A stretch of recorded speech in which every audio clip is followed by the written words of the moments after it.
Hello friends, नमस्ते प्रणाम। हमारे चैनल में आप सभी फ्रेंड्स का स्वागत है और अभिनंदन है। तो हम लोग बहुत ही प्यारा पारंपरिक विवाह गीत लेकर आए हैं। आप लोगों को अच्छा लगेगा तो लाइक से सब्सक्राइब जरूर कीजिएगा और कमेंट बॉक्स में जरूर बताइएगा कि प्यारा सा विवाह गीत आप लोगों को कैसा लगा। तो चलिए सुनाते हैं।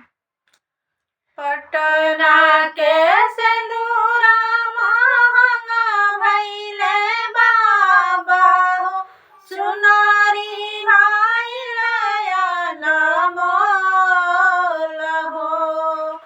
पटना के सिंदूरा महंगा भइले बाबा हो, चुनारी भइले अनमोल हो। के मोहे देला होयन धन सोनावा, के